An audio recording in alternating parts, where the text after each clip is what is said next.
Doctors once looked at a 7-year-old boy in a Brazilian favela and told his family he might never play sports again. He was in so much pain he could barely walk. His parents were selling street snacks and hauling away other people's cardboard just to keep food on the table. By almost every measure, this was a kid the world had already counted out. Today, that same boy holds more finishes than anyone in the history of the UFC. He has worn a world championship belt, and instead of using his fortune to escape the favela forever, he pointed all of it straight back into the streets that raised him. Ask anyone in Guarujá and they will tell you the same thing. Charles Oliveira never really left. This is the story of how a boy who was told he might never walk became one of the most beloved fighters alive. It starts in a place called Vicente de Carvalho.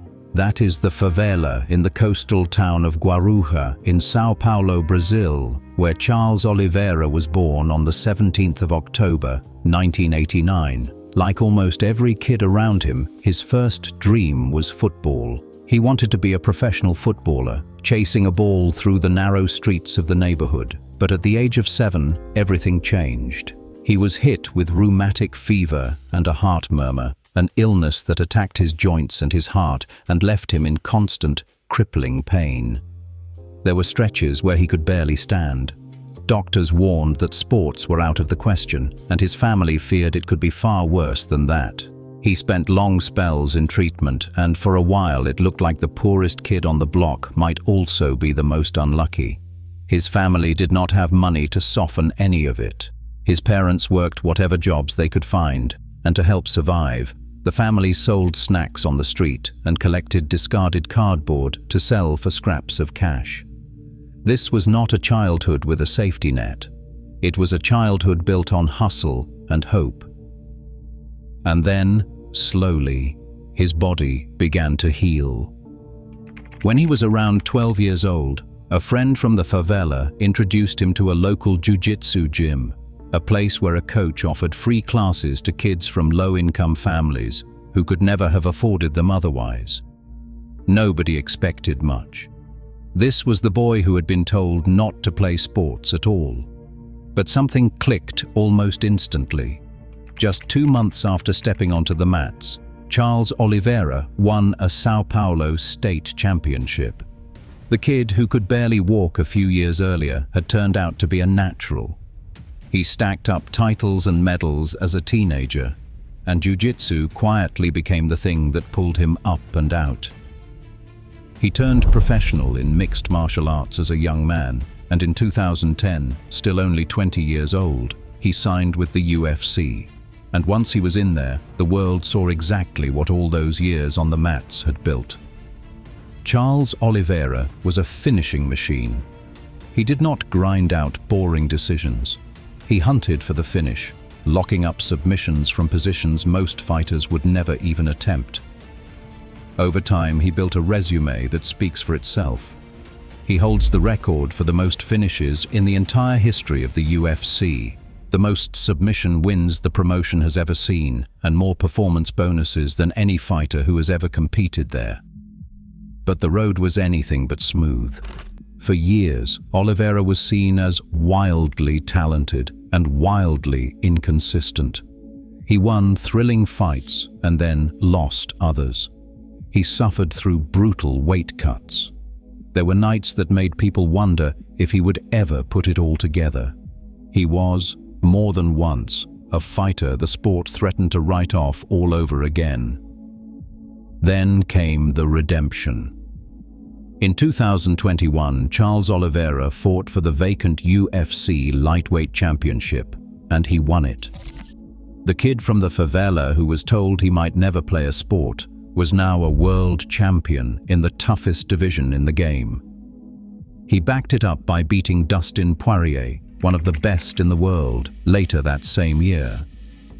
For a man who had spent his whole life being underestimated, it was the ultimate answer. What happened next, though, was heartbreaking in a way only this sport can produce.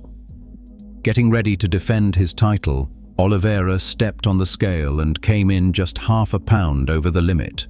Because of that, he was stripped of the belt before he ever threw a punch, even though he went out that same night and submitted Justin Gaethje in dominant fashion. He lost the title on the scale, not in the cage. He would go on to fight for the vacant belt again and come up short against Islam Makhachev. But the truth remained. Nobody had actually beaten Charles Oliveira to take that championship from him. So here is where the numbers get interesting. For a former world champion who holds some of the most important records in the sport, Oliveira's net worth is estimated at only around $5 million. That is real money, but it is remarkably modest for a man of his status. And that raises an obvious question. Where did the fight money go? Because the answer is the most important part of this entire story. If you are enjoying this deep dive into one of the most inspiring stories in combat sports, take a second to subscribe. We break down the real lives, the money, and the legacies behind the biggest names in fighting every single week. Charles Oliveira took his success and aimed it straight back at Vicente de Carvalho. Back in 2012, long before he was champion, he founded an institute in his home community, a project that offers free jiu-jitsu classes, education, nutrition, and mentorship to kids growing up exactly the way he did. It has already helped well over 100 young people, giving them a gym to walk into and a reason to stay off the streets. During the pandemic, he personally delivered food and supplies to struggling families in the area. He still lives in Guarujá, close to the old neighborhood, a devout and grounded man who never pretended the favela was something to be ashamed of. His nickname, do Bronx, comes from the favela itself, the poor outskirts where he grew up. He does not hide his roots. He carries them into the cage every single time he fights. And this is how you have to understand the word empire when it comes to Charles Oliveira. He does not own a city. He does not own a chain of businesses or a portfolio of mansions. What he built is something you cannot really measure in dollars. He built a door out of the favela for the next kid who is exactly where he once was, sick, poor, and told he would never amount to anything. That is the empire, not property, a way out, handed to children who otherwise would not have one. Of course, the story is still being written, and the later chapters have been tough. In 2025, Oliveira was honored with a place in the UFC Hall of Fame for his impact on his community, a rare recognition for what a fighter does outside the cage. But that same year, chasing the lightweight title one more time, he ran into a young, ferocious knockout artist named Ilia Topuria and was stopped in the very first round. At his age, in a division full of hungry killers, every fan knows the window to reclaim that belt is closing. He keeps fighting, keeps chasing, but the clock is real, and nobody knows how many more chances he will get. Still, step back and look at the whole picture, and the belt almost becomes beside the point. Think about where this man started. A boy in a favela, in so much pain he could barely walk, told to give up on sports entirely, from a family selling cardboard to survive.